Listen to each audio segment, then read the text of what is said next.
If you like post-punk and you like rap, boy howdy, do we have an artist for you. This is All Gas No Trash. My name's Adam and welcome to a brand new episode. Before we get underway, we do have to do the Game Rage No Curse Minute where we kill the first 60 seconds of the program with no cursing, no swearing whatsoever, in order to play nice with the YouTube algorithm and for us to move up the search results and not get penalized anyway. It's just something we have to do. Regardless, I want to give a quick shout out to everybody that has been subscribing and viewing our videos on YouTube, and additionally, anybody that has been listening on Spotify, Apple Podcasts, RSS, whatever digital streaming platforms you can think of that you listen. Shout outs to you. Please continue to do so. Like, comment, subscribe, do all that. We really appreciate it. Keeps us motivated. And that'll be the Game Rage No Curse Minute. We transition over now to talking about 9 a.m. No, that is not the time of the day. We are talking about an artist from Southern California that is doing their own brand of post-punk and rap. The funny thing is, this isn't the first instance I've come across this artist. He goes by the name of 9 a.m., but his real name is Adrian Martinez, and previously, about 6 years ago, he was playing drums in a project called the Red Leslies.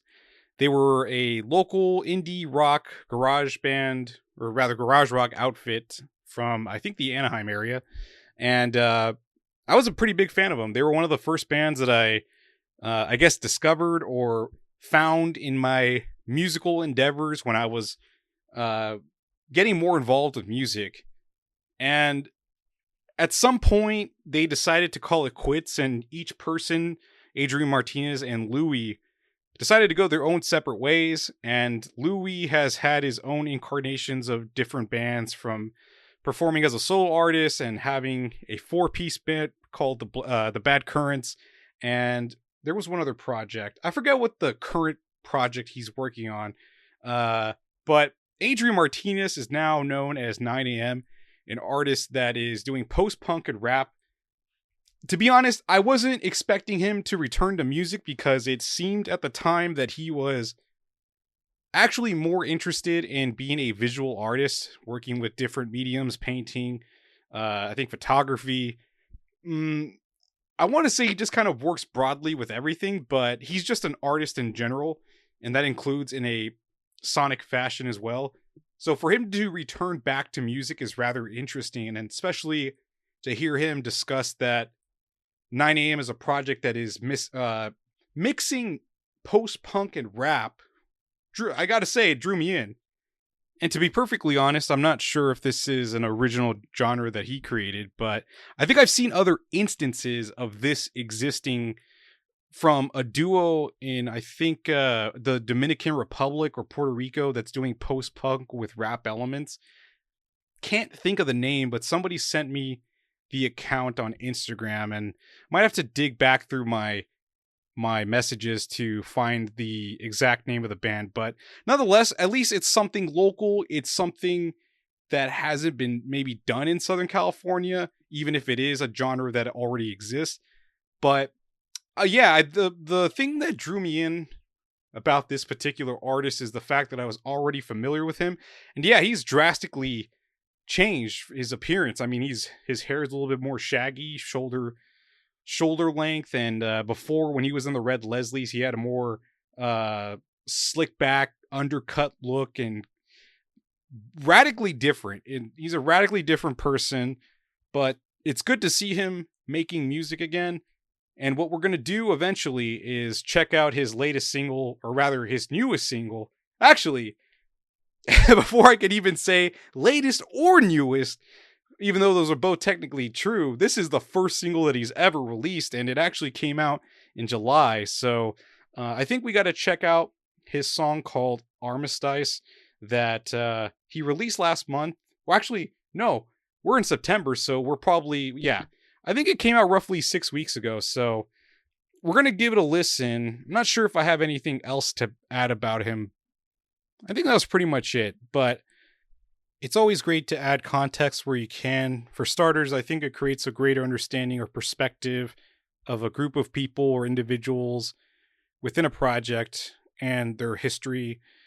Secondly, I think the music experience itself is enriched or enhanced when you understand where people are coming from to where they are now, why they make the creative choices that they make, from the lyrics to the structure of a song, why they pick the genres that they do. And thirdly, personal investment. I think we want to see ourselves in other people because whether we want to admit it or not, we care about other people and we want to understand ourselves. So I think by hearing other people share their own words, it helps us make sense of the world, but it also helps make sense out of our own identity or how we perceive things in our own prism of reality. But I digress. We got to get to the music. So let's go ahead and talk about Armistice from 9 a.m. So go ahead and pull it up on your digital streaming platform of choice. Pull it up on your Apple Music, Spotify, Deezer, whatever you got. And we'll go ahead and give this song a whirl. So without further ado, we are listening to Armistice from 9 a.m. going in. Welcome back. That was 9 a.m. with Armistice. Let us know in the comments what you thought about it.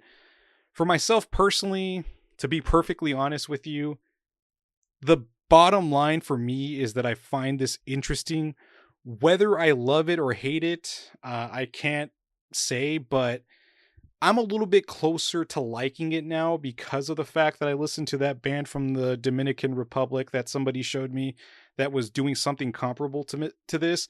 So I think what it's going to end up being for me is I need to hear more music like this in order to develop an ear for it. But regardless, I had to share it because, again, talking about somebody that was in a previous project and now seeing them do this type of music is exciting for me because of the fact that I have a personal investment or personal understanding of this individual. I want to give it a chance. So I think with more singles that are released, I will definitely give this every shot of liking it. And I think I'm getting a little bit closer to that with listening to the two songs that I've heard of this type of music. So I need to give it some time. But the bottom line is I find it interesting and let me see where it goes from here. What I have to add about the music itself is I could see something like this opening for a band like Idris. You know, for those of you that like Idris or the Simps or perhaps even an artist like Zahara or Zahara, I don't know how you pronounce it. I think I could see one of those three projects having 9 a.m. open for them because it just feels like the right type of vibe or the right type of sound to be paired with a larger artist, I guess. And that's the thing that comes to mind for me about where this could potentially go. I don't know if I have any other artists that I think 9 a.m. can be featured with, but that's where I'm starting.